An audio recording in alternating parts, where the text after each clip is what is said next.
ਔਰ ਪਿਛਲੇ ਹਫ਼ਤੇ ਅਸੀਂ ਗੱਲਬਾਤ ਕੀਤੀ ਸੀ ਪ੍ਰਭਜੋਤ ਹੋਰਾਂ ਦੇ ਨਾਲ, ਜਿਹੜੇ ਟ੍ਰਿਬਿਊਨ ਦੇ ਬਿਊਰੋ ਚੀਫ ਵੀ ਰਹਿ ਚੁੱਕੇ ਆ ਔਰ ਅੱਜ ਕੱਲ੍ਹ ਇੱਥੇ ਕੈਨੇਡਾ ਹੀ ਆਏ ਹੋਏ ਨੇ ਔਰ ਸਾਡੇ ਅੱਛੇ ਮਿੱਤਰ ਨੇ।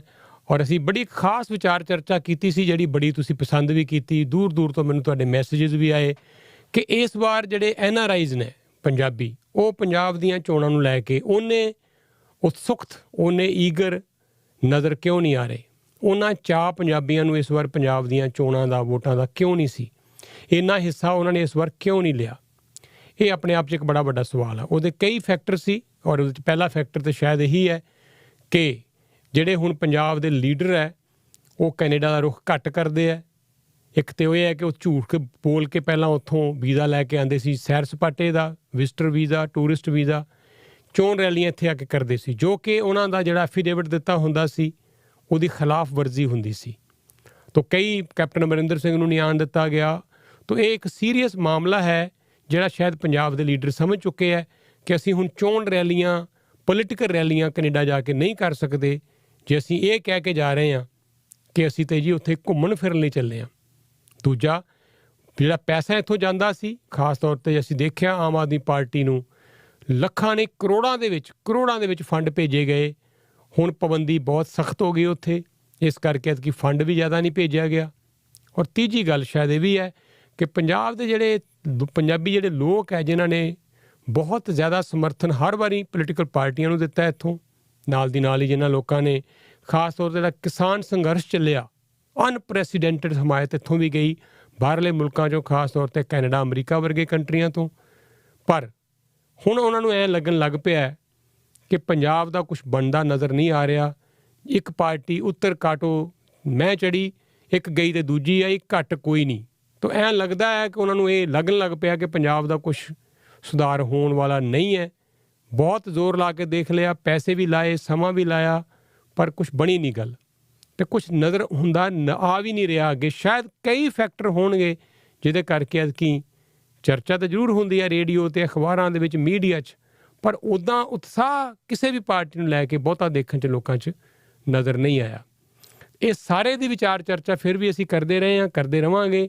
ਪੰਜਾਬ ਦੇ ਇਲੈਕਸ਼ਨ ਦੇ ਰਿਜ਼ਲਟ ਤੱਕ ਤੁਹਾਨੂੰ ਦੱਸਦੇ ਰਹਾਂਗੇ। ਔਰ ਉਸ ਦਿਨ ਅਸੀਂ ਇਹ ਵੀ ਦੱਸ ਦਈਏ ਕਿ ਲਾਈਵ ਟੈਲੀਕਾਸਟ ਕਰਾਂਗੇ ਪ੍ਰਵਾਸੀ TV ਉੱਤੇ। ਲਗਾਤਾਰ 24 ਘੰਟੇ ਤੁਸੀਂ ਪੰਜਾਬ ਦੀ ਕਾਊਂਟਿੰਗ ਹੋਏਗੀ 10 ਮਾਰਚ ਨੂੰ, ਅਤੇ ਤੁਸੀਂ ਲਗਾਤਾਰ ਨੋਨ ਸਟਾਪ ਲਾਈਵ ਪੰਜਾਬ ਤੋਂ ਅਸੀਂ ਪੂਰਾ ਪ੍ਰਬੰਧ ਕਰ ਲਿਆ। ਅਤੇ ਤੁਸੀਂ ਇੱਥੇ ਕਾਊਂਟਿੰਗ ਜੋ ਵੀ ਗਿਣਤੀ ਹੋਏਗੀ, ਵੋਟਾਂ ਦੇ ਰਿਜ਼ਲਟਸ ਆਉਣਗੇ, ਨਾਲ ਦੀ ਨਾਲ ਤੁਹਾਨੂੰ ਅਸੀਂ ਪ੍ਰਵਾਸੀ TV 'ਤੇ ਵੀ ਦਿਖਾਉਂਦੇ ਰਹਾਂਗੇ। ਫਿਲਹਾਲ ਅਸੀਂ ਲਾਈਵ ਹਾਂ ਪ੍ਰਵਾਸੀ TV ਉੱਤੇ ਵੀ, YouTube ਚੈਨਲ 'ਤੇ, Facebook ਪੇਜ 'ਤੇ, ਪ੍ਰਵਾਸੀ ਦੇ ਐਪ 'ਤੇ, ਅਫਕੋਰਸ ਪ੍ਰਵਾਸੀ ਰੇਡੀਓ 'ਤੇ ਵੀ। ਅਤੇ ਮੇਰੇ ਨਾਲ ਵਾਅਦੇ ਮੁਤਾਬਕ ਚੰਦਰ ਪ੍ਰਕਾਸ਼ ਹੋਰੀ ਲਾਈਨ 'ਤੇ ਆ ਗਏ ਹੈ। ਤਾਂ ਇਹ ਮਲਵਈ ਨੇ, ਬੇਸਿਕਲੀ ਮਾਲਵੇ ਤੋਂ ਸਾਡੇ ਨਾਲ ਜੁੜਦੇ ਆ, ਬਠਿੰਡੇ ਤੋਂ, ਲੇਕਿਨ ਨਜ਼ਰ ਰੱਖਦੇ ਆ ਪੰਜਾਬ ਦੇ ਬਾਕੀ ਸਾਰੇ ਇਲਾਕਿਆਂ 'ਤੇ ਵੀ। ਤਾਂ ਇੱਕ ਮੋਟੀ ਜਿਹੀ ਵਿਚਾਰ ਚਰਚਾ ਅਸੀਂ ਕਰਨ ਲੱਗੇ ਹਾਂ ਚੋਣ ਜਿਹੜੇ ਵੋਟਾਂ ਜਿਹੜੀਆਂ ਪਈਆਂ ਉਹਨਾਂ ਦੇ ਬਾਰੇ। ਚੰਦਰ ਪ੍ਰਕਾਸ਼ ਜੀ, ਸਵਾਗਤ ਕਰਦੇ ਹਾਂ ਤੁਹਾਡਾ। ਬਹੁਤ ਮਿਹਰਬਾਨੀ ਜੀ ਤੁਹਾਡੇ ਚੈਨਲ ਦਾ। ਤੁਸੀਂ ਮੈਨੂੰ ਕੈਨੇਡਾ ਦੇ ਸੂਝਵਾਨ ਤੇ ਦੇਸ਼ ਵਿਦੇਸ਼ਾਂ ਦੇ ਸੂਝਵਾਨ ਸਰੋਤਿਆਂ ਦੇ ਨਾਲ ਰੂਬਰੂ ਕਰਾਉਂਦੇ ਹੋ, ਬਹੁਤ ਮਿਹਰਬਾਨੀ ਤੁਹਾਡੀ ਜੀ। ਥੋੜ੍ਹਾ ਦਿਓ ਜਾਣਕਾਰੀ। ਪਹਿਲਾਂ ਮਾਲਵੇ ਤੋਂ ਗੱਲ ਸ਼ੁਰੂ ਕਰੀਏ। 69 ਸੀਟਾਂ ਮਾਲਵੇ 'ਚ ਨੇ। ਮੰਨਿਆ ਜਾਂਦਾ ਹੈ ਕਿ ਮਾਲਵਾ ਮੋਸਟਲੀ ਰੁਖ ਤੈਅ ਕਰ ਦਿੰਦਾ ਹੈ ਕਿ ਸਰਕਾਰ ਕਿਸ ਦੀ ਬਣੇਗੀ। ਤਾਂ ਮਾਲਵੇ 'ਚ ਕਿਹਾ ਜਾਂਦਾ ਰਿਹਾ ਹੈ ਕਿ ਆਮ ਆਦਮੀ ਪਾਰਟੀ ਦੀ ਬਹੁਤ ਚੜ੍ਹਾਈ ਇਸ ਵਾਰ ਫਿਰ ਦੇਖਣ ਨੂੰ ਮਿਲ ਰਹੀ ਹੈ।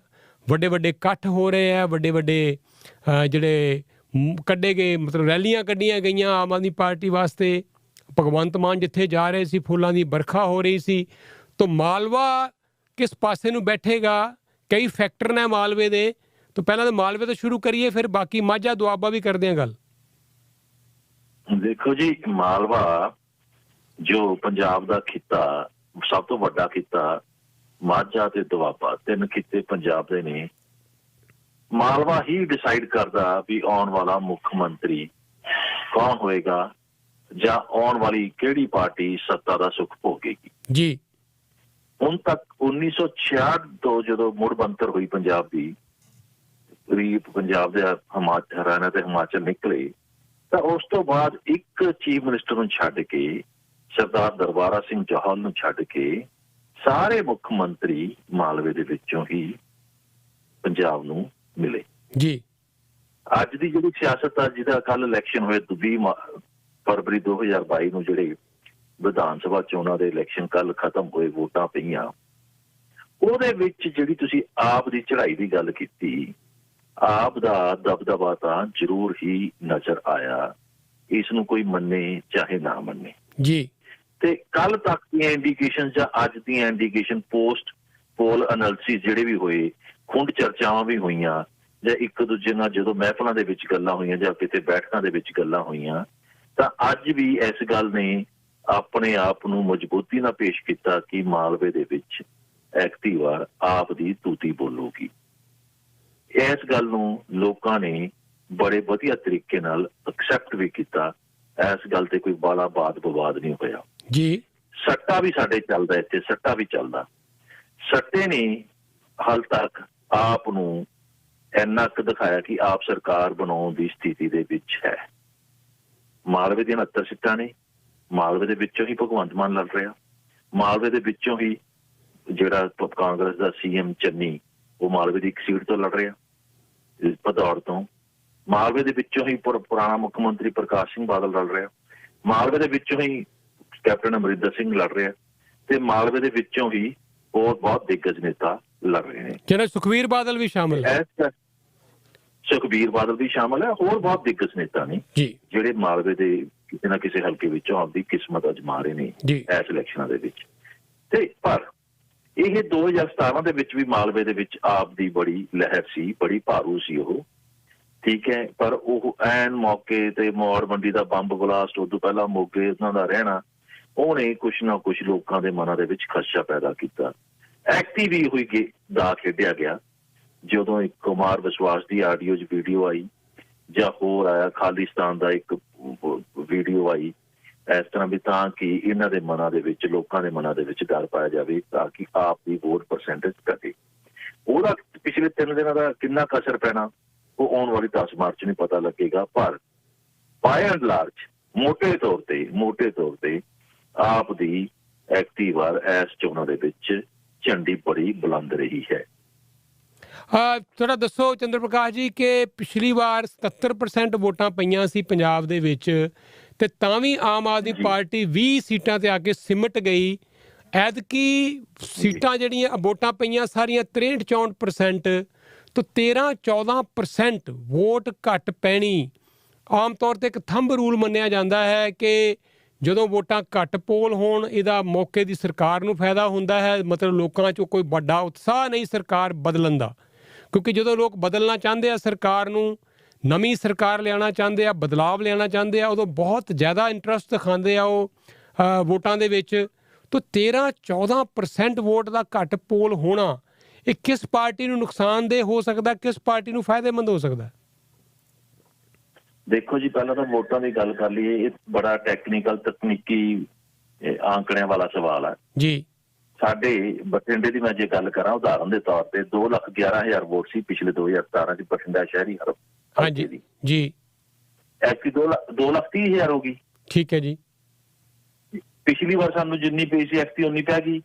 ਵੋਟ ਵੀ ਵਧ ਗਈ ਨਾ, ਜੇ ਪਰਸੈਂਟੇਜ ਘਟੀ ਤਾਂ ਵੋਟ ਵਧ ਗਈ, ਉਨੀ ਪਰਸੈਂਟੇਜ ਉੱਥੇ ਜਾ ਨਿਬੜਦੀ ਆ। ਠੀਕ ਹੈ ਜੀ, ਨੇੜੇ ਤੇੜੇ ਹੋ ਜਾਂਦੀ ਆ। ਠੀਕ ਹੈ, ਇਹ ਵੀ ਬੜਾ ਟ੍ਰੈਂਡ ਪਿਛਲੇ ਇਲੈਕਸ਼ਨ ਚ ਸਾਹਮਣੇ ਆਇਆ। ਇਹਨੇ ਸਥਾਪਿਤ ਕੀਤਾ ਵੀ ਜੇ ਵੋਟ ਪਰਸੈਂਟੇਜ ਘੱਟ ਹੋਵੇ ਤਾਂ ਜਿਹੜੀ ਸਰਕਾਰ ਜਿਹੜੀ ਪਾਰਟੀ ਸੱਤਾ ਚ ਹੁੰਦੀ ਹੈ ਤਾਂ ਦੁਬਾਰ ਤੋਂ ਰਿਪੀਟ ਕਰ ਦਿੰਦੀ ਹੈ, ਦੁਬਾਰ ਤੋਂ ਆ ਜਾਂਦੀ ਹੈ। ਪਰ ਇਹੀ ਗੱਲ ਇੱਕ ਨਵੀਂ ਚੀਜ਼ ਜਿਹੜੀ ਸਾਹਮਣੇ ਆਈ, 4 ਕੋਨਾ ਜਾਂ 2 ਕੋਨਾ ਮੁਕਾਬਲਾ ਸੀ। ਉਹਦੇ ਵਿੱਚ ਕਈ ਫੈਕਟਰ ਇਸ ਤਰ੍ਹਾਂ ਦੇ ਪਲੇ ਕੀਤੇ, ਇਸ ਤਰ੍ਹਾਂ ਦੇ ਉਹਦੇ ਇਲੈਕਸ਼ਨਾਂ ਦੇ ਵਿੱਚ ਇਸ ਤਰ੍ਹਾਂ ਦੇ ਫੈਕਟਰ ਆ ਗਏ ਕਿ ਉਹਨੇ ਜਿਹੜੀ ਵੋਟਾਂ ਦੇ ਪਰਸੈਂਟੇਜ ਜਾਂ ਵੋਟਾਂ ਦੇ ਘੱਟ ਪੈਣਾ ਵੱਧ ਪੈਣਾ ਉਹਨੂੰ ਇਰੈਲੀਵੈਂਟ ਕਰਤਾ, ਉਹਦਾ ਕੋਈ ਮਤਲਬ ਹੀ ਨਹੀਂ ਰਹਿਣ ਦਿੱਤਾ। ਐਕਟਿਵ ਵਾਰ ਜੀ, ਜੇ ਵੋਟਾਂ ਘੱਟ ਪਈਆਂ ਉੱਥੇ ਵੀ ਆਪਾਂ ਇਹ ਨਹੀਂ ਕਹਿ ਸਕਦੇ ਵੀ ਵੋਟਾਂ ਘੱਟ ਪਈਆਂ ਤਾਂ ਜਿਹੜਾ ਸੱਤਾਧਾਰੀ ਪਾਰਟੀ ਆ ਉਹਦਾ ਹੀ ਉਮੀਦਵਾਰ ਜਿੱਤੂਗਾ, ਕਿਉਂਕਿ ਬੀਜੇਪੀ ਬੜੇ ਵਧੀਆ ਤਰੀਕੇ ਨਾਲ ਬੀਜੇਪੀ ਐਸਪੀ ਚੋਣਾਂ ਦੇ ਵਿੱਚ ਆਈ, PLC ਦੇ ਢੀਂਡਸੇ ਵਾਲੇ ਨਾਲ ਮਿਲ ਕੇ। ਆਪਣਾ ਸ਼੍ਰੋਮਣੀ ਅਕਾਲੀ ਦਲ ਤੇ BSP ਦਾ ਅਲਾਇੰਸ ਵਧੀਆ ਤਰੀਕੇ ਨਾਲ ਇਲੈਕਸ਼ਨ ਲੜਿਆ, ਆਪ ਬਹੁਤ ਵਧੀਆ ਤਰੀਕੇ ਨਾਲ ਇਲੈਕਸ਼ਨ ਲੜੀ, ਤੇ ਕਾਂਗਰਸ ਆਪ ਦੇ ਤਰੀਕੇ ਨਾਲ ਇਲੈਕਸ਼ਨ ਲੜੀ। ਚਾਰ ਕੋਨਾ ਮੁਕਾਬਲਾ ਦੇਖਿਆ ਗਿਆ। ਇੱਕ ਜਿਹੜਾ ਮੈਂ ਤੁਹਾਨੂੰ ਪਹਿਲੇ ਵੀ ਆਪਣੀ ਇੱਕ ਦਿਨ ਵਾਰਤਾਲਾਪ ਹੋਈ ਸੀ, ਇੱਕ ਜਿਹੜਾ ਸੰਯੁਕਤ ਸਮਾਜ ਮੋਰਚਾ ਜਿਹੜਾ ਬਣਿਆ, ਉਹਨੇ ਵੀ ਆਪਦੀਆਂ ਵੋਟਾਂ ਦਾ ਜਿਹੜਾ ਉਹਦਾ ਹੈਗਾ ਜਿੰਨੀ ਪਰਸੈਂਟੇਜ ਉਹ ਲਊਗਾ, ਉਹਨੇ ਵੀ ਅਸਰ ਪਾਉਣਾ ਨਤੀਜਿਆਂ ਤੇ। ਉਹਨਾਂ ਨੇ ਮੌਜੂਦਗੀ ਤਾਂ ਨਹੀਂ ਮਜ਼ਬੂਤੀ ਨਾਲ ਦਰਜ ਕਰਾਈ, ਪਰ ਉਹ ਆਪਦਾ ਨਤੀਜਿਆਂ ਤੇ ਅਸਰ ਪਾਊਗਾ। ਇਸ ਕਰਕੇ 70%, 75%, 60% ਇਹ ਮੈਟਰ ਹੀ ਨਹੀਂ ਕਰਦੀ ਐਕਟੀ। ਇਹ ਚੀਜ਼ ਦਾ ਕੋਈ ਅਸਰ ਹੀ ਨਹੀਂ ਗਾ ਅੱਜ ਦੀਆਂ ਚੋਣਾਂ ਤੇ, ਕਿਉਂਕਿ ਪਲੇਅਰ ਬਹੁਤ ਆ ਗਏ। 5-5, 6-6 ਪਲੇਅਰ ਵੀ ਹੋ ਗਏ, 4 ਤਾਂ ਹਰੇ ਕਿਤੇ ਨੇ, 5 ਵੀ ਹੋ ਗਏ, 6 ਵੀ ਹੋ ਗਏ। ਤੇ ਇਸ ਕਰਕੇ ਵੋਟਾਂ ਦੀ ਵੰਡ ਇਸ ਤਰ੍ਹਾਂ ਹੋ ਗਈ ਵੀ ਕਟਿੰਗ ਹੋ ਗਈ, ਕ੍ਰਾਸ ਵੋਟਿੰਗ ਹੋ ਗਈ ਇਸ ਤਰ੍ਹਾਂ। ਤੇ ਉਹਦੇ 'ਚ ਸਾਡੇ ਮਾਲ ਵਿੱਚ ਖਾਸ ਤੌਰ ਤੇ ਜ਼ਿਆਦਾ ਜਿਹੜੀ ਪਰਸੈਂਟੇਜ ਵੋਟ ਹੋਈ ਆ ਲੋਕਾਂ ਤੋਂ ਸੁਣਨ ਦੇ ਮੁਤਾਬਿਕ, ਲੋਕਾਂ ਜਿਨ੍ਹਾਂ ਨੇ ਦੱਸਿਆ, ਕਈ ਲੋਕ ਦੱਸ ਵੀ ਦਿੰਦੇ ਨੇ ਜ਼ਿਆਦਾਤਰ ਵੋਟ ਦੀ ਪਾ ਕੇ, ਤੇ ਉਹਨਾਂ ਦੇ ਦੱਸਣ ਦੇ ਮੁਤਾਬਿਕ ਜਾਂ ਲਹਿਰ ਦੇ ਮੁਤਾਬਿਕ ਤਾਂ ਆਪ ਦਾ ਦਬਦਬਾ ਮਾਲਵੇ ਦੇ ਵਿੱਚ ਹੈਗਾ। ਅੱਛਾ, ਤੁਸੀਂ ਗੱਲ ਕੀਤੀ ਹੈ ਸੰਯੁਕਤ ਸਮਾਜ ਮੋਰਚੇ ਦੀ। ਇਹ ਬੜਾ ਹੀ ਸਭ ਤੋਂ ਵੱਡਾ ਹੈਰਾਨਗੀ ਕਰਨ ਵਾਲਾ ਫੈਕਟਰ ਸਾਨੂੰ ਇਸ ਵਾਰ ਇਹ ਨਜ਼ਰ ਆ ਰਿਹਾ ਹੈ ਕਿ ਹਜੇ ਕੁਝ ਮਹੀਨੇ ਪਹਿਲਾਂ ਹੀ ਕਿਸਾਨ ਐਡਾ ਵੱਡਾ ਅੰਦੋਲਨ ਜਿੱਤ ਕੇ ਆਏ ਔਰ ਇਹਨਾਂ ਨੇ ਪੰਜਾਬ ਦੇ ਕਿਸਾਨਾਂ ਨੂੰ ਕਹਿੰਦੇ ਨਾ ਜੀ ਬਚਾ ਲਿਆ ਔਰ ਬਹੁਤ ਵੱਡਾ ਸੰਘਰਸ਼ ਚੱਲਿਆ, ਦੁਨੀਆ ਦੇ ਇਤਿਹਾਸ 'ਚ ਸੰਘਰਸ਼ ਦਰਜ ਹੋ ਗਿਆ।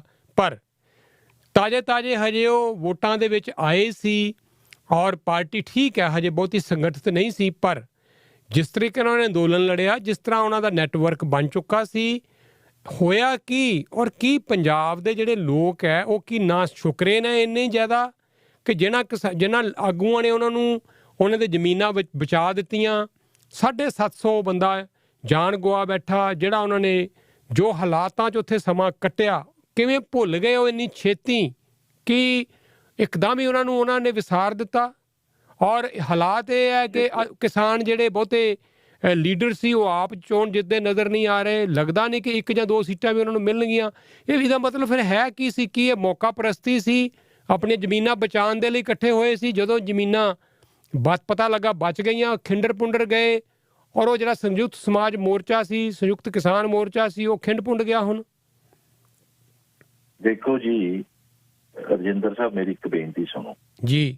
ਕਿਸਾਨ ਜਦੋਂ ਸੰਘਰਸ਼ ਕਰ ਰਿਹਾ ਸੀਗਾ, ਕਿਸਾਨ ਦੇ ਸੰਘਰਸ਼ ਨਾਲ ਪੰਜਾਬ ਖੜਾ ਸੀ, ਪੰਜਾਬ ਦਾ ਹਰੇਕ ਬਸ਼ਿੰਦਾ ਖੜਾ ਸੀ, ਚਾਹੇ ਉਹ ਕਿਸਾਨੀ ਨਾਲ ਸੰਬੰਧਿਤ ਸੀ ਚਾਹੇ ਨਹੀਂ ਸੀ ਜੀ। ਜਦੋਂ ਕਿਸਾਨ ਨੇ ਆਪਣੀ ਸਿਆਸਤ ਸ਼ੁਰੂ ਕਰਤੀ ਤਾਂ ਹਰੇਕ ਬੰਦਾ ਜਿਹੜਾ ਕਿਸਾਨੀ ਨਾਲ ਸੰਘਰਸ਼ ਖੜਾ ਸੀ ਉਹ ਤਾਂ ਪਹਿਲਾਂ ਹੀ ਸਿਆਸਤ ਨਾਲ ਜੁੜਿਆ ਹੋਇਆ ਸੀ। ਇੱਕ ਗੱਲ, ਉਹ ਕਿਸਾਨ ਦੀ ਸਿਆਸਤ ਨਾਲ ਨਹੀਂ ਜੁੜਿਆ, ਉਹ ਕਿਸਾਨ ਦੇ ਸੰਘਰਸ਼ ਨਾਲ ਜੁੜਿਆ ਸੀ। ਠੀਕ ਹੈ। ਸੰਘਰਸ਼ ਤੇ ਸਿਆਸਤ 'ਚ ਬਹੁਤ ਜ਼ਮੀਨ ਅਸਮਾਨ ਦਾ ਫਰਕ ਆ। ਠੀਕ ਹੈ। ਜਦੋਂ ਤੁਸੀਂ ਸਿਆਸਤ 'ਚ ਆ ਜਾਂਦੇ ਹੋ ਤਾਂ ਤੁਹਾਡਾ ਸੰਘਰਸ਼ ਪਿੱਛੇ ਰਹਿ ਜਾਂਦਾ, ਸਿਆਸਤ ਤੁਹਾਡੀ ਅੱਗੇ ਆ ਜਾਂਦੀ ਆ, ਲੋਕਾਂ ਦਾ ਤੁਹਾਨੂੰ ਵੇਖਣ ਦਾ ਨਜ਼ਰੀਆ ਬਦਲ ਜਾਂਦਾ। ਇੱਕ ਗੱਲ। ਦੂਜੀ ਗੱਲ, 19 ਨਵੰਬਰ ਨੂੰ ਇਹ ਕਾਲੇ ਕਾਨੂੰਨ ਵਾਪਸ ਹੋਏ, ਉਦੋਂ ਮੁੜ ਕੇ ਦਿੱਲੀ ਤੋਂ ਵਾਪਿਸ ਆਏ ਨੇ ਤਾਂ ਉਹਨਾਂ ਨੂੰ ਬਹੁਤ ਘੱਟ ਸਮਾਂ ਮਿਲਿਆ ਜੀ। ਤੀਸਰੀ ਗੱਲ, ਕਿਸਾਨਾਂ ਦਾ ਇੱਕ ਵੱਡਾ ਵਰਗ ਤਾਂ ਇਲੈਕਟੋਰਲ ਪੋਲਿਟਿਕਸ ਆਏ ਨਹੀਂ, ਉਹਨਾਂ ਨੇ ਆਪਦੇ ਆਪ ਨੂੰ ਇਸ ਗੱਲ ਤੋਂ ਪਰਾਂ ਰੱਖਿਆ, ਗੁਰਾਹਾਂ ਗਰੁੱਪ ਜਾਂ ਹੋਰ ਵੀ ਹੈਗੇ ਨੇ। ਤੇ ਇਸ ਕਰਕੇ ਜਿਹੜੀ ਵੀ ਸਮਾਜ ਮੋਰਚਾ ਬਣਿਆ, ਕਿਸਾਨ ਸਮਾਜ ਜਾਂ ਸੰਯੁਕਤ ਸਮਾਜ ਮੋਰਚਾ, ਉਹ ਆਪਦੀ ਮੌਜੂਦਗੀ ਕੋਈ ਉਸ ਵਧੀਆ ਤਰੀਕੇ ਨਾਲ ਜਾਂ ਉਸ ਤਰੀਕੇ ਨਾਲ ਨਹੀਂ ਦਰਜ ਕਰਾ ਪਾਇਆ ਇਸ ਚੋਣਾਂ ਦੇ ਵਿੱਚ, ਜਿਹੜੀ ਕਿ ਉਹਨਾਂ ਤੋਂ ਉਮੀਦ ਰੱਖੀ ਜਾਂਦੀ ਸੀ, ਕਿਉਂਕਿ ਉਹਨਾਂ ਦਾ ਜਿਹੜਾ ਸੰਘਰਸ਼ ਸੀਗਾ ਉਹ ਦੁਨੀਆ ਲਈ ਇੱਕ ਮਿਸਾਲ ਬਣਿਆ।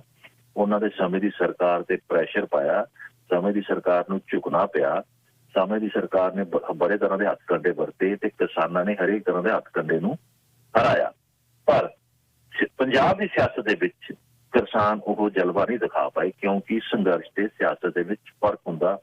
ਤੁਸੀਂ ਕਦੇ ਵੀ ਦੇਖੋਗੇ ਜਦੋਂ ਤੁਸੀਂ ਸੰਘਰਸ਼ ਕਰਕੇ ਸਿਆਸਤ 'ਚ ਆਉਂਦੇ ਹੋ ਤਾਂ ਤੁਹਾਨੂੰ ਆਪਦੇ ਅੰਦਰੋਂ ਵੀ ਤੇ ਬਾਹਰੋਂ ਵੀ ਬਹੁਤ ਤਰ੍ਹਾਂ ਦੀਆਂ ਚੁਣੌਤੀਆਂ ਦਾ ਸਾਹਮਣਾ ਕਰਨਾ ਪੈਂਦਾ। ਸਮਾਂ ਥੋੜਾ ਸੀ, ਚੁਣੌਤੀਆਂ ਦਾ ਸਾਹਮਣਾ ਕਰਨਾ ਪੈ ਗਿਆ, ਉਹ ਚੁਣੌਤੀਆਂ ਨਹੀਂ ਦੂਰ ਕਰ ਸਕੇ ਥੋੜੇ ਸਮੇਂ ਦੇ ਵਿੱਚ ਜੀ। ਆਪਦੇ ਨਾਲ ਦੂਜੇ ਕਿਸਾਨਾਂ ਵਰਗਾਂ ਨੂੰ ਤੋਂ ਦੂਜੀਆਂ ਜਥੇਬੰਦੀਆਂ ਨਹੀਂ ਰਲਾ ਸਕੇ।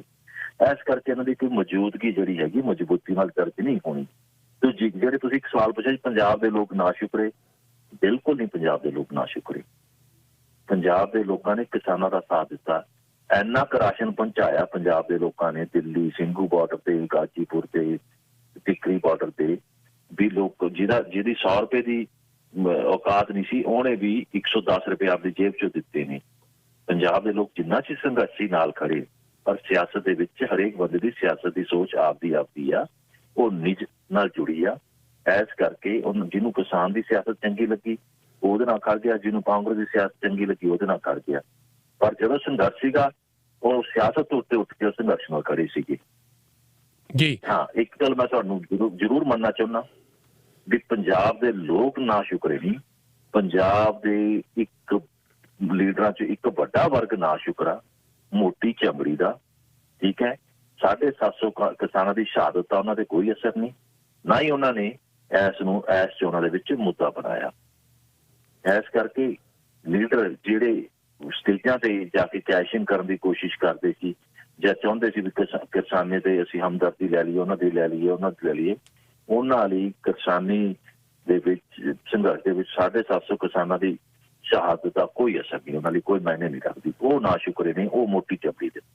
ਜੀ ਚੰਦਰ ਪ੍ਰਕਾਸ਼ ਜੀ, ਤੁਸੀਂ ਗੱਲ ਕੀਤੀ ਮੌਕੇ ਦੀ ਸਰਕਾਰ ਦੀ, ਤੋਂ ਇੱਕ ਸਮਾਂ ਸੀ ਜਦੋਂ ਬੀਜੇਪੀ ਦੇ ਜਿਹੜੇ ਵਰਕਰ ਸੀ, ਬੀਜੇਪੀ ਦੇ ਲੀਡਰ ਸੀ, ਘਰੋਂ ਬਾਹਰ ਨਹੀਂ ਸੀ ਨਿਕਲ ਸਕਦੇ, ਉਹਨਾਂ ਨੂੰ ਜਾਨ ਦਾ ਖਤਰਾ ਸੀ। ਬਾਕੀ ਤੇ ਛੱਡੋ, ਘਰਾਂ ਦੇ ਬਾਹਰ ਉਹਨਾਂ ਦੇ ਪ੍ਰਦਰਸ਼ਨ ਹੋ ਰਹੇ ਸੀ, ਬਹੁਤ ਵੱਡਾ ਰੋਸ ਸੀ ਬੀਜੇਪੀ ਦੇ ਜਿਹੜੇ ਇਹਨਾਂ ਛੋਟੇ ਵੱਡੇ ਸਾਰੇ ਲੀਡਰਾਂ ਦੇ ਖਿਲਾਫ। ਔਰ ਉਹ ਬਾਰ-ਬਾਰ ਜਾ ਕੇ ਕੇਂਦਰ ਦੇ ਆਪਣੀ ਪਾਰਟੀ ਨੂੰ ਗੁਹਾਰ ਲਗਾ ਰਹੇ ਸੀ ਕਿ ਕੁਛ ਕਰੋ ਵਰਨਾ ਅਸੀਂ ਲੋਕਾਂ 'ਚ ਜਾਣ ਜੋਗੇ ਨਹੀਂ ਆ। ਪਬਲਿਕਲੀ ਉਹ ਕਿਤੇ ਨਜ਼ਰ ਨਹੀਂ ਸੀ ਆਉਂਦੇ। ਤਾਂ ਐਸਾ ਕੀ ਹੋਇਆ, ਕੀ ਚਮਤਕਾਰ ਕੀਤਾ ਬੀਜੇਪੀ ਨੇ ਜਾਂ ਉਹਨਾਂ ਦੀ ਜਿਹੜੀ ਪਾਰਟੀ ਨੇ ਜਾਂ ਲੀਡਰਸ਼ਿਪ ਨੇ ਕਿ ਇੱਕ ਤਾਂ ਉਹਨਾਂ ਨੇ ਚੁੱਪ ਚਪੀਤੇ ਦੇਖੋ ਵਾਪਸ ਲੈਣ ਲੱਗੇ ਵੀ ਮਿੰਟ ਲਾਇਆ, ਆਲ ਆਫ ਏ ਸਡਨ ਪ੍ਰਧਾਨ ਮੰਤਰੀ ਸਵੇਰੇ ਉਹ TV 'ਤੇ ਪ੍ਰਗਟ ਹੋਏ, ਅਸੀਂ ਜੀ ਵਾਪਸ ਲੈ ਲਏ। ਪਹਿਲਾਂ ਕਾਨੂੰਨ ਵਾਪਸ ਬਣਾਉਣ ਲੱਗਿਆ ਕੋਈ ਗੱਲ ਨਹੀਂ ਸੁਣੀ, ਫਿਰ ਬਹਿਸ ਹੋਈ, ਡਟ ਕੇ ਉਹਨਾਂ ਨੇ ਇਹਨੂੰ ਜਸਟੀਫਾਈ ਕੀਤਾ। ਕੀ ਕੁਝ ਨਹੀਂ ਕੀਤਾ ਉਹਨਾਂ ਨੇ ਇਸ ਸੰਘਰਸ਼ ਨੂੰ ਫੇਲ ਕਰਨ ਦੇ ਲਈ, ਕੋਈ ਗੱਲ ਨਹੀਂ ਸੁਣੀ। ਪਾਰਟੀਆਂ, ਲੀਡਰ, ਸਾਰੇ ਆਪੋਜੀਸ਼ਨ ਸਭ ਨੇ ਚੀਖ ਕੇ ਕਿਹਾ ਕਿ ਵਾਪਸ ਕਰੋ। ਉਦੋਂ ਤਾਂ ਪਾਰਲੀਮੈਂਟ 'ਚ ਵਾਪਸ ਨਹੀਂ ਕੀਤਾ। ਫਿਰ ਜਦੋਂ ਵਾਪਸ ਕਰਨ ਦੀ ਗੱਲ ਆਈ ਤੇ ਪਤਾ ਵੀ ਨਹੀਂ ਲੱਗਾ, ਨਾ ਕਿਸੇ ਨਾਲ ਸਲਾਹ ਕੀਤੀ, ਨਾ ਕਿਸੇ ਪਾਰਲੀਮੈਂਟ 'ਚ ਲਿਆਂਦਾ। ਆਲ ਆਫ ਏ ਸਡਨ ਇਕੱਲਾ ਪ੍ਰਧਾਨ ਮੰਤਰੀ ਆਇਆ ਜੀ, ਵਾਪਸ ਲੈ ਲਿਆ। ਉਸ ਤੋਂ ਬਾਅਦ ਜੋ ਅਸੀਂ ਦੇਖ ਰਹੇ ਹਾਂ ਕਿ ਜਿਹੜੀ ਇੱਕ ਅਗਰੈਸਿਵ ਪੋਲਿਟਿਕਸ ਬੀਜੇਪੀ ਦੀ ਨਜ਼ਰ ਆਈ ਆ, ਇਹਦਾ ਮਤਲਬ ਸੋਚੀ ਸਮਝੀ ਉਹਨਾਂ ਦੀ ਰਣਨੀਤੀ ਸੀ। ਸਰਸੇ ਦੇ ਡੇਰਾ ਸੱਚਾ ਸੌਦਾ ਦੇ ਰਾਮ ਰਹੀਮ ਨੂੰ ਪੈਰੋਲ 'ਤੇ ਭੇਜ ਦਿੱਤਾ, ਸਪੋਰਟ ਲੈ ਲਈ। ਜਿਹੜੇ ਬਿਆਸ ਦੇ ਡੇਰਾ ਮੁਖੀ ਨੇ ਉਹ ਦਿੱਲੀ ਆ ਗਏ, ਮਿਲੇ ਪ੍ਰਧਾਨ ਮੰਤਰੀ ਨੂੰ। ਅਮਿਤ ਸ਼ਾਹ ਦਾ ਆ ਕੇ ਮਿਲਣਾ, ਜਿਹੜੇ ਅਕਾਲ ਤਖਤ ਦੇ ਜਥੇਦਾਰ ਨੂੰ, ਨਾਮਧਾਰੀਆ ਸੰਪਰਦਾ ਦੇ ਮੁਖੀ ਨੂੰ ਮਿਲਣਾ ਪ੍ਰਧਾਨ ਮੰਤਰੀ ਦਾ। ਮਤਲਬ ਇੱਕ ਤੋਂ ਬਾਅਦ ਇੱਕ। ਔਰ ਹੁਣ ਤੇ ਸਾਰੇ ਲੀਡਰ ਇਕੱਠੇ ਕਰਕੇ ਉਹ ਦਿੱਲੀ ਲੈ ਗਏ। ਸਿੱਖ ਲੀਡਰ ਜਿਹੜੇ ਆ, ਕਈ ਪ੍ਰੋਮੀਨੈਂਟ ਲੀਡਰਾਂ ਨੂੰ ਦਿੱਲੀ ਇਕੱਠਾ ਕਰ ਲਿਆ। ਮਤਲਬ ਐਂ ਲੱਗਾ ਵੀ ਸਿੱਖਾਂ ਦੀ ਬੀਜੇਪੀ ਤੋਂ ਵੱਧ ਕੋਈ ਹਰਮਨ ਪਿਆਰੀ ਤੇ ਪਾਰਟੀ ਹੈ ਹੀ ਨਹੀਂ। ਔਰ ਉੱਤੋਂ ਫਿਰ ਇਹ ਕੁਮਾਰ ਵਿਸ਼ਵਾਸ ਦੀ ਵੀਡੀਓ ਆ ਜਾਣਾ, ਆਲ ਆਫ ਏ ਸਡਨ ਫਿਰ ਉਹੀ ਪੁਰਾਣਾ ਖਾਲਿਸਤਾਨ ਦਾ ਮੁੱਦਾ ਛਾ ਜਾਣਾ। ਪਿਛਲੇ 3-4 ਦਿਨ ਤੇ ਹਨੇਰੀ ਆ ਗਈ ਸਭ ਦੀ। ਦੇਖੋ ਜੀ, ਇਹਦੇ ਤਾਂ ਕੋਈ ਦੋ ਰਾਏ ਨਹੀਂ ਇਹਦੇ 'ਚ ਵੀ ਬੀਜੇਪੀ ਬਹੁਤ ਵਧੀਆ ਰਣਨੀਤੀ ਬਣਾ ਕੇ ਆਪਦੀ ਸਿਆਸਤ ਕਰਦੀ ਹੈ। 2022 ਦੇ ਵਿੱਚ ਰਹਿ ਕੇ ਉਹ 2027 ਦੀ ਸਿਆਸਤ ਦੀ ਰਣਨੀਤੀ ਬਣਾ ਰਹੀ ਹੈ, 2024 ਦੀ ਰਣਨੀਤੀ ਬਣਾ ਰਹੀ ਹੈ। ਜਿਹੜਾ ਕਾਨੂੰਨ ਵਾਪਿਸ ਹੋਇਆ ਉਹ ਵੀ ਰਣਨੀਤੀ ਦੇ ਹੇਠਾਂ ਹੋਇਆ। ਜਿਹੜੀ ਤੁਸੀਂ ਗੱਲ ਕਰਦੇ ਹੋ ਅਮਿਤ ਸ਼ਾਹ ਦਾ ਮਿਲਣਾ ਜਾਂ ਪ੍ਰਧਾਨ ਮੰਤਰੀ ਦਾ ਮਿਲਣਾ ਜਾਂ ਡੇਰੇ ਬਿਆਸ ਵਾਲੇ ਮੁਖੀ ਦਾ ਜਾ ਕੇ ਪ੍ਰਧਾਨ ਮੰਤਰੀ ਨੂੰ ਮਿਲਣਾ, ਉਹ ਵੀ ਰਣਨੀਤੀ ਹੇਠਾਂ। ਇਹਨਾਂ ਕੋਲੇ ਬਹੁਤ ਵੱਡੀਆਂ ਸੰਸਥਾਵਾਂ ਨੇ ਜਿਹੜੇ ਕਿਸੇ ਵੀ ਡੇਰੇ ਮੁਖੀ ਦੇ ਨੱਟ ਕਰ ਸਕਦੀਆਂ ਨੇ। ਮੇਰੀ ਆਵਾਜ਼ ਆ ਰਹੀ ਹੈ? ਹਾਂਜੀ ਬਿਲਕੁਲ ਆ ਰਹੀ ਜੀ, ਬਿਲਕੁਲ ਆ ਰਹੀ।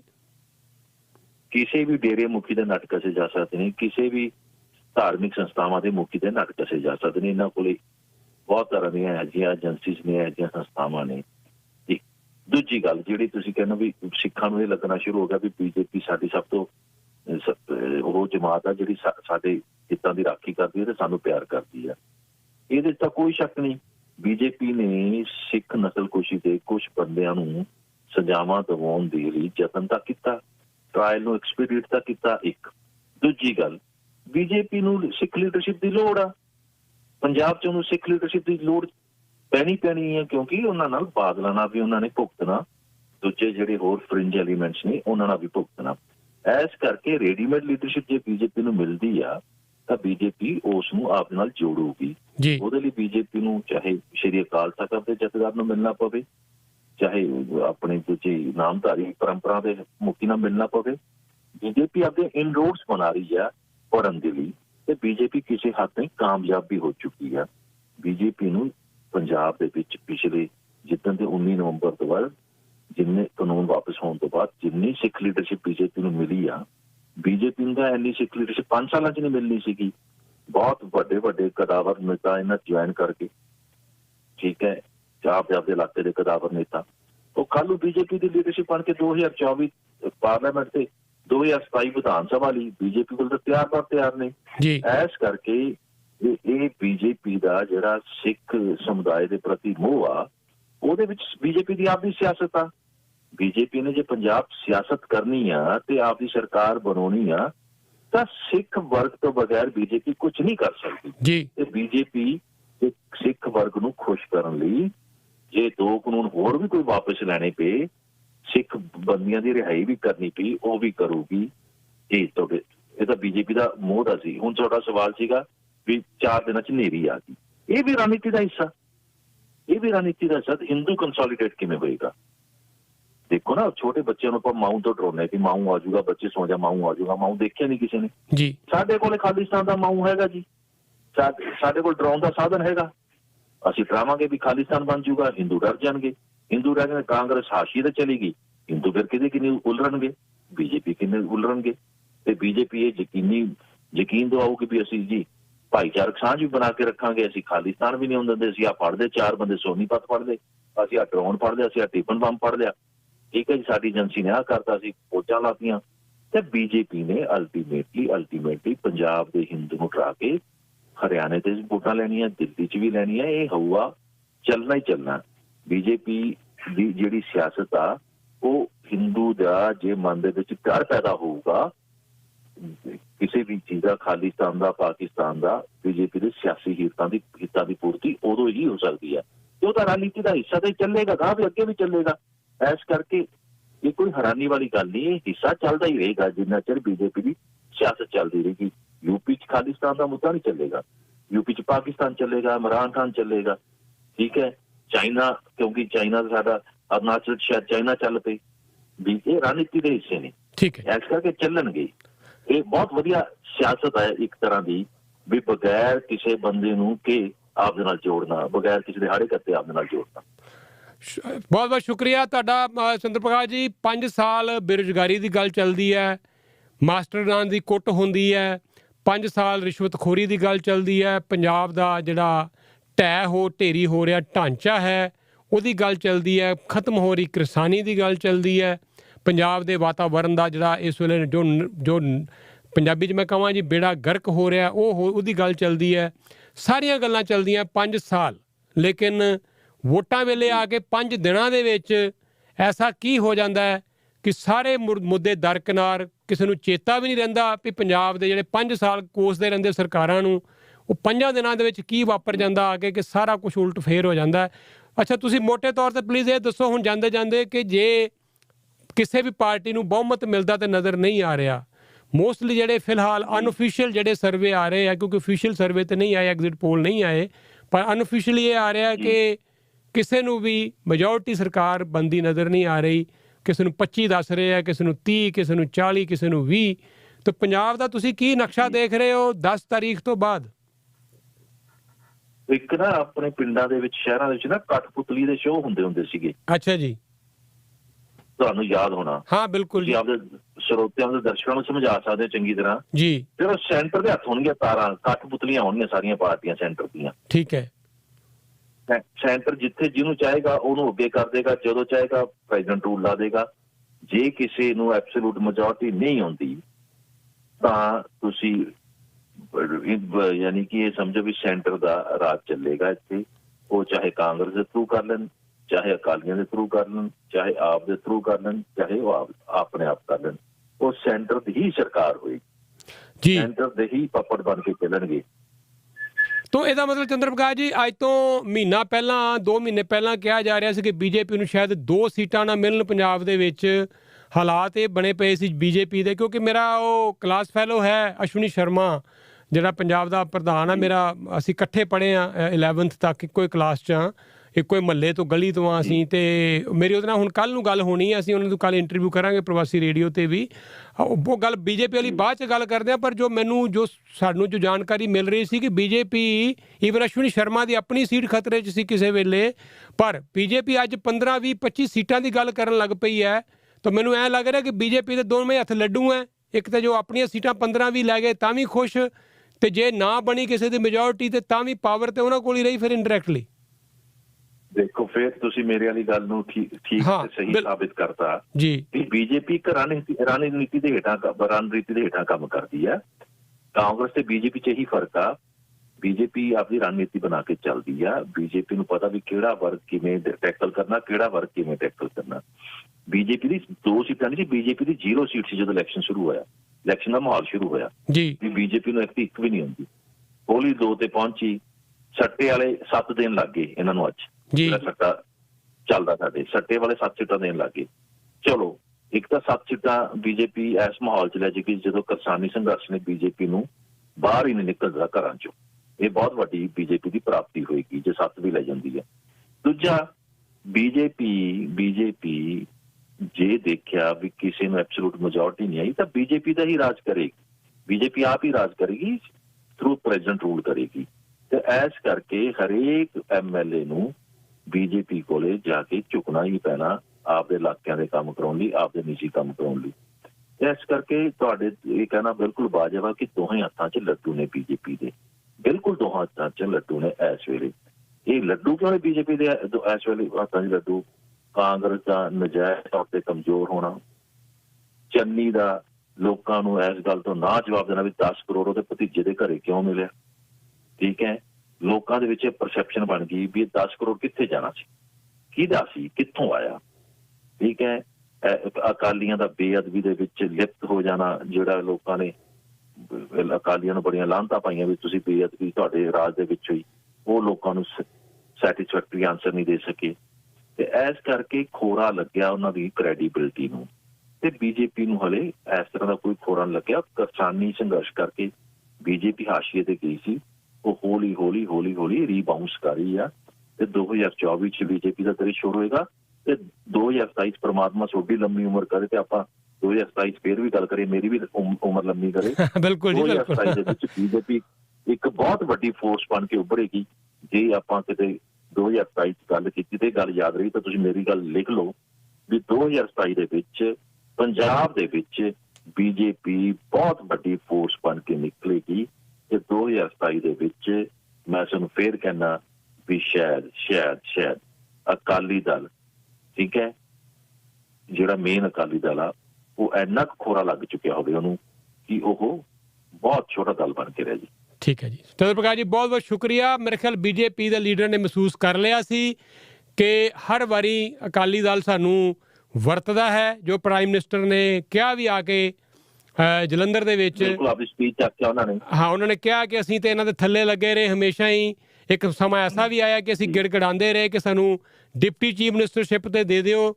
ਬਾਦਲ ਸਾਹਿਬ ਨੇ ਸਾਨੂੰ ਉਹ ਵੀ ਨਹੀਂ ਦਿੱਤੀ। ਮਨੋਰੰਜਨ ਕਾਲੀਆ ਹੱਕਦਾਰ ਸੀ ਡਿਪਟੀ CM ਦਾ, ਉਹ ਵੀ ਕੈਪਟਨ ਬਾਦਲ ਸਾਹਿਬ ਨੇ ਆਪਣੇ ਮੁੰਡੇ ਨੂੰ ਬਣਾ ਲਿਆ। ਅਸੀਂ ਤੇ ਉਦੋਂ ਵੀ ਝੁੱਕ ਕੇ ਇਹਨਾਂ ਦੇ ਥੱਲੇ ਲੱਗ ਕੇ ਕੰਮ ਕਰਦੇ ਰਹੇ ਹਾਂ। ਪਰ ਮੇਰਾ ਖਿਆਲ ਉਹਨੇ ਇੱਕ ਸੋਚੀ ਸਮਝੀ ਪ੍ਰਧਾਨ ਮੰਤਰੀ ਦੀ ਜਿਹੜਾ ਇਹੀ ਡਾਇਲੌਗ ਸੀ ਨਾ ਜੀ, ਇਹ ਵਾਲਾ ਡਾਇਲੌਗ ਜਿਹੜਾ ਪ੍ਰਧਾਨ ਮੰਤਰੀ ਨੇ ਕਿਹਾ, ਇਹ ਵੀ ਬੀਜੇਪੀ ਤਕੜੀ ਕੀਤੀ ਹੈ। ਇਹ ਮੋੜਾ ਸੀ, ਇਹ ਟਰਨਿੰਗ ਪੁਆਇੰਟ ਸੀ। ਇਹਨੇ ਹਿੰਦੂ ਨੂੰ ਕੰਸੋਲੀਡੇਟ ਕੀਤਾ। ਇਹਨੇ ਬੜਾ ਇਹ ਐਸੇ ਚੀਜ਼ ਨੇ ਮੁੱਖ ਮੋੜਿਆ ਹਿੰਦੂ ਦਾ ਬੀਜੇਪੀ ਕਿੰਨੀ। ਜਿੱਦਣ ਪ੍ਰਧਾਨ ਮੰਤਰੀ ਨੇ ਸਪੀਚ 'ਚ ਗੱਲ ਕੀ ਵੀ ਬਾਦਲ ਸਾਹਿਬ ਨੇ ਆਪਦਾ ਬੇਟਾ ਬਣਾ ਲਿਆ। ਠੀਕ ਹੈ, ਮਨੋਰੰਜਨ ਕਾਲੀਆ ਹੱਕਦਾਰ ਸੀ। ਜਿੱਦਣ ਜਲੰਧਰ ਦੀ ਰੈਲੀ ਦੇ ਵਿੱਚ ਪ੍ਰਧਾਨ ਮੰਤਰੀ ਨੇ ਕਿਹਾ, ਇਹ ਬਹੁਤ ਵਧੀਆ ਤਰੀਕੇ ਨਾਲ ਸੁਣੀ ਗਈ ਤੇ ਲੋਕਾਂ ਦੇ ਵਿੱਚ ਘਰ ਵੀ ਕਰ ਗਈ ਕਿ ਜੇ ਹਿੰਦੂ ਨੂੰ ਆਪਦਾ ਸਿਆਸੀ ਤੌਰ ਤੇ ਵਜੂਦ ਪੈਦਾ ਕਰਨਾ ਪੰਜਾਬ ਦੇ ਵਿੱਚ ਤਾਂ ਬੀਜੇਪੀ ਨਾਲ ਜੁੜੋ। ਚਲੋ ਜੀ, ਬਹੁਤ ਬਹੁਤ ਸ਼ੁਕਰੀਆ ਚੰਦਰ ਪ੍ਰਕਾਸ਼ ਜੀ। ਔਰ 2027 ਕਿਉਂ 2024 ਕਿਉਂ, ਤੁਹਾਡੇ ਨਾਲ ਅਸੀਂ ਵੀਕ 'ਚ ਇੱਕ ਵਾਰੀ ਜ਼ਰੂਰ ਗੱਲਬਾਤ ਕਰਦੇ ਰਿਹਾ ਕਰਾਂਗੇ ਔਰ ਬਾਰ-ਬਾਰ ਐਨਾਲਿਸਿਸ ਕਰਦੇ ਰਿਹਾ ਕਰਾਂਗੇ। ਤੁਹਾਡੇ ਕੋਲ ਬੜਾ ਲੰਬਾ ਵਾਸਟ ਤਜਰਬਾ ਹੈ ਪੱਤਰਕਾਰੀ ਦਾ ਵੀ। ਤੁਸੀਂ ਆਲਰੇਡੀ ਇਨਫੋਰਮੇਸ਼ਨ ਕਮਿਸ਼ਨਰ ਦੇ ਤੌਰ ਦੇ ਉੱਤੇ ਵੀ ਬਹੁਤ ਵਧੀਆ ਆਪਣਾ ਰੋਲ ਜਿਹੜਾ ਨਿਭਾਇਆ ਹੈ ਔਰ ਪੰਜਾਬ ਦੇ ਸਿਆਸਤ ਨੂੰ ਬੜੇ ਡੂੰਘੇ ਤੌਰ ਦੇ ਉੱਤੇ ਸਮਝਦੇ ਹੋ, ਜਾਣਦੇ ਹੋ। ਔਰ ਵੀ ਆਲਵੇਜ਼ ਸਾਨੂੰ ਅੱਛਾ ਲੱਗਦਾ ਤੁਹਾਡੇ ਨਾਲ ਗੱਲ ਕਰਕੇ। ਔਰ ਸਾਡੇ ਸਰੋਤਿਆਂ ਨੂੰ ਵੀ ਤੁਹਾਡਾ ਐਨਾਲਿਸਿਸ ਬੜਾ ਪਸੰਦ ਆਉਂਦਾ ਕਿਉਂਕਿ ਤੁਸੀਂ ਬਲੰਟ ਵੀ ਹੋ ਔਰ ਬੇਵਾਕ ਵੀ ਹੋ ਔਰ ਤੁਸੀਂ ਨਿਰਪੱਖ ਹੋ। ਸਭ ਤੋਂ ਅੱਛੀ ਗੱਲ ਮੈਨੂੰ ਤੁਹਾਡੀ ਇਹ ਲੱਗਦੀ ਹੈ ਕਿ ਤੁਸੀਂ ਬਿਲਕੁਲ ਨਿਰਪੱਖ ਹੋ ਕੇ ਗੱਲ ਕਰਦੇ ਹੋ ਔਰ ਇਹੀ ਕਿਸੇ ਪੱਤਰਕਾਰ ਦੀ ਸਭ ਤੋਂ ਵੱਡੀ ਸਟਰੈਂਥ ਹੁੰਦੀ ਹੈ। ਤਾਂ ਇਹਦੇ ਲਈ ਮੈਂ ਤੁਹਾਨੂੰ ਇਹਦੇ ਲਈ ਵਧਾਈ ਵੀ ਦੇਣਾ ਚਾਹੁੰਦਾ ਔਰ ਤੁਹਾਡਾ ਥੈਂਕ ਯੂ ਕਰਦਾ। ਅਸੀਂ ਤੁਹਾਡੇ ਨਾਲ ਵਿੱਚ ਜੁੜਿਆ ਕਰਾਂਗੇ ਔਰ ਆਫ ਕੋਰਸ ਇਲੈਕਸ਼ਨ ਦੇ ਰਿਜ਼ਲਟ ਦੀ ਤਾਂ ਸਮੀਖਿਆ ਕਰਾਂਗੇ ਹੀ, ਪਰ ਉਸ ਤੋਂ ਪਹਿਲਾਂ ਵੀ ਗੱਲ ਕਰਾਂਗੇ। Thank you sir. ਬਹੁਤ ਮਿਹਰਬਾਨੀ ਜੀ। ਪਰਮਾਤਮਾ ਚੜ੍ਹਦੀ ਕਲਾ ਚ ਰੱਖੇ ਤੁਹਾਨੂੰ। Thank you sir, thank you so much. ਕਾਫੀ ਅੱਛੀ ਔਰ ਕਾਫੀ ਲੰਬੀ ਅਸੀਂ ਇਹ ਗੱਲ ਕੀਤੀ ਪੰਜਾਬ ਦੀ ਤੁਹਾਡੇ ਨਾਲ ਔਰ ਮੇਰਾ ਖਿਆਲ ਹੈ ਕਿ ਸਾਰਾ ਕੁਝ ਤਾਂ ਅਸੀਂ ਨਹੀਂ ਐਨਾਲਿਸਿਸ ਕਰ ਪਾਏ, ਪਰ ਫਿਰ ਵੀ ਕਾਫੀ ਕੁਝ ਤੁਹਾਨੂੰ ਸਮਝ ਆ ਗਿਆ ਹੋਵੇਗਾ ਕਿ ਪੰਜਾਬ ਦਾ ਦ੍ਰਿਸ਼ ਕੀ ਹੋਣ ਜਾ ਰਿਹਾ 10 ਮਾਰਚ ਤੋਂ ਬਾਅਦ।